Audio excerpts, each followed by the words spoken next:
When kids are little and they've done something wrong and they're caught red-handed, they almost always profess ignorance. I didn't know.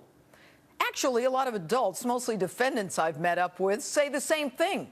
Like the driver of the getaway car, loaded with guns outside the bank, waiting for the bank robbers. I didn't know. This week, excuses keep coming from Washington about the Boston Marathon bombing. And if it weren't so deadly serious and the security of this nation weren't on the line, it would be humorous. Hello and welcome to Justice. I'm Judge Jeanine Pirro. Thanks for being with us tonight. The Obama administration says it couldn't have done anything differently about the two Tsarnaev brothers, one now facing a charge of using a weapon of mass destruction in the Boston Marathon bombing. And of course, the FBI did everything it could have and should have. What we do know is that the FBI took action in response to that notification, investigated the elder brother, and investigated thoroughly and came to the conclusion that there was no derogatory information, no indication of terrorist activity or associations, either foreign or domestic, at that time. Wait a minute. The Russians warned you twice. The Saudis warned you. Your own CIA warned you. And you say there was no indication of terrorist activity?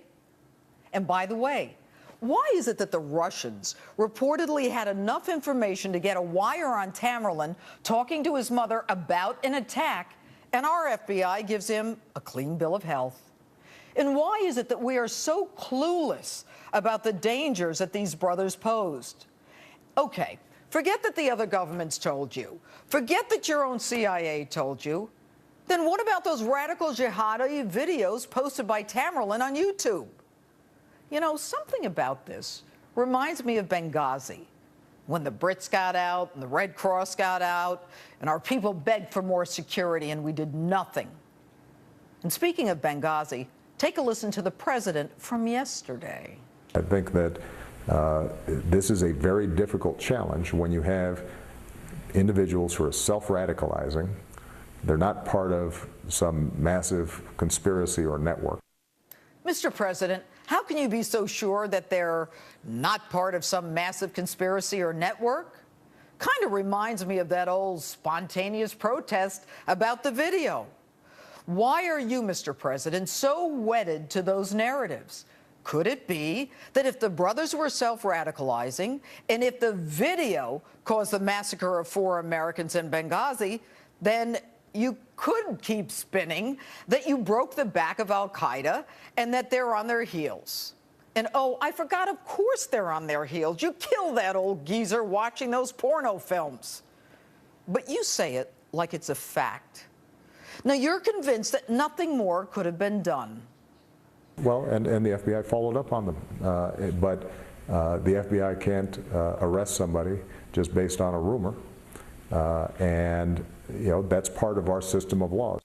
Of course the FBI followed up, and exactly how was that? They interviewed Tamerlan. He says he's okay. They say he's okay. Let's call it a day. And they say they get thousands of tips. So how could they possibly know which ones were real? I have an idea. How about you isolate the tips that come from foreign governments that have no obligation to tell us anything in the first place, especially the countries that we don't even give money in F-16s to? And what about the fact that Tamerlan shouldn't have been allowed back into this country after 6 months away in his homeland? Yes, the system pinged when he was leaving the United States. By the time he returned, all investigations the matter had been closed. And so it didn't ping when he came back. I have an idea. Get a computer that pings. Maybe even get one that certain people can sign on to, like the ones that you guys used as you watched the Benghazi massacre unfold. And how about those 3 college friends of Joe Carr, the cleaners, the ones who destroy evidence, all here on student visas, one of which, like Tamerlan, was let back into the country even though his student visa status had been terminated. And why did that visa expire? Because he was academically terminated, because he was thrown out of school. He didn't come here to learn. And of course, the border agent at the airport says he didn't have access to Homeland Security student exchange information, so he couldn't stop him. You're kidding, right? Does anybody integrate your computer systems? I thought this was all resolved after 9/11. So now one guy comes back in who should have been stopped, but by the time he came back, the matter's closed.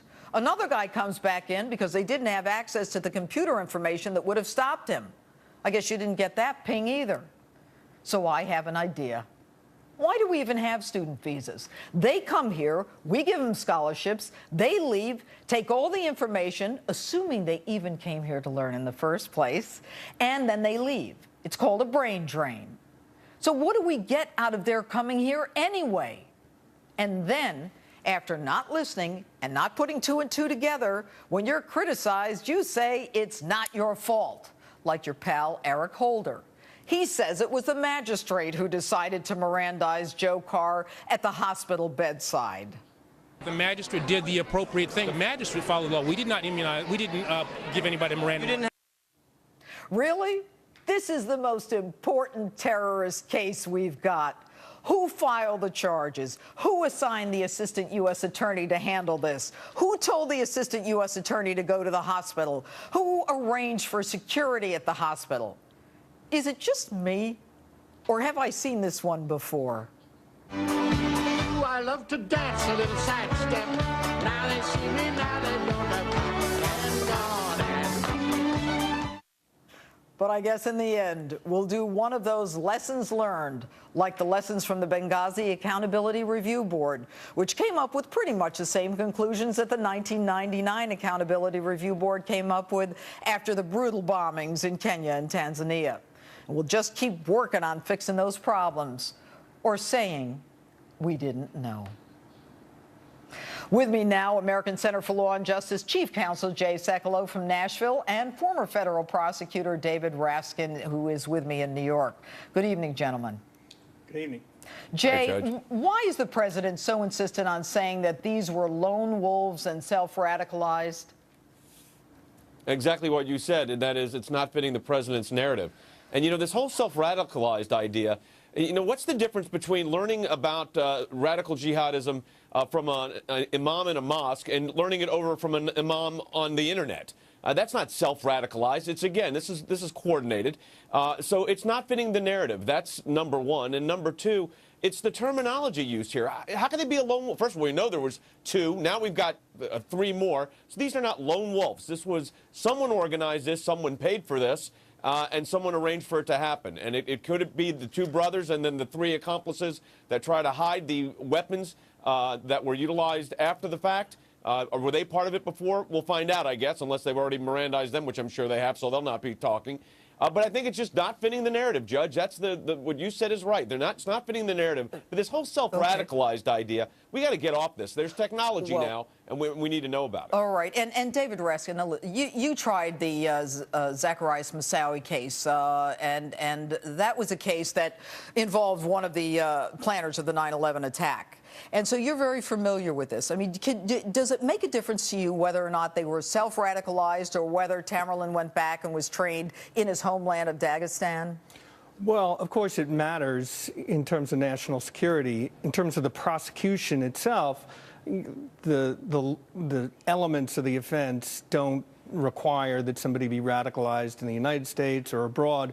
So if you're talking about a prosecution, it doesn't make a difference. In terms of protecting the homeland, obviously it makes a huge difference. All right. And when Eric Holder, we just saw it, said that, you know, it was the magistrate who gave him his rights. Well, you and I both know, of course, it's the judge who gives him the right to remain silent. But you know that there are some of these terrorists that we have held in custody for longer than 48 hours before we charge them and give them Miranda rights. Could this case have been, you know, held a little longer before he was arraigned? Well, in the cases you're talking about, it is usually because the defendant, for one reason or another, has decided to waive a speedy presentment. He has a right to go to court, usually within 24 to 48 hours. In this case, it's unclear whether anybody was going to waive or not. There was obviously... But do you agree that the FBI didn't have enough time, knowing what you know, to get the information they would need in a case of this magnitude? Well, obviously, you always want as much time as you can get. completely unclear exactly how much these guys know, other than what they planned in Well, Boston. that's because we didn't give them a chance to tell us. But anyway, Jay, I'm going to go back to you. Look, we've got these three guys, his college buddies, and people are saying, well, they're just kids, they're just from college, not really a big deal. Well, people are acting like this is, they uncovered a cheating scandal on the campus. But this is no different than someone finding the murder weapon that a buddy of theirs utilized to kill people and then hiding that evidence. And here they did exactly the same thing, except it was with a weapon of mass destruction and killed multiple people and injured hundreds. And the fact of the matter is, we've got to get to the bottom of it. And something else that's troubled me from the beginning of this case. You remember when the FBI and the police came on and they showed the picture of the two suspects and they said, hey, we need your help, the American people, in identifying who they are. Jay, some of you know who these people are. I agree. Hey, the FBI already interviewed them. How did they not know who they were? Why did they say, yeah, that's the guy we interviewed 18 months ago? Hello. Listen to another David thing, very Judge. quickly. Sorry, Jay, I want to get to David on this. No, go These three guys, the college roommates. I mean, what would you, I know what they're charged with, but they'll go to jail, I assume. They're going to go to jail, and they're going to go to jail for a very long time. This is a very, very serious crime. It's the most important investigation in the country, and these kids started to take evidence and destroy it. Yep. It doesn't get any more serious than that. I agree. And they have only been charged in a complaint. There are going to be additional charges filed, perhaps more serious ones. David Raskin, thanks so much for being with us, and Jay Sekulow. And now, guys, to our Instapoll question. We want to know, what punishment should the college friends of the Boston bombing suspect Joe Carcernaev get for their role in disposing of the evidence? Let me know on Facebook or Twitter at Judge Jeanine. And up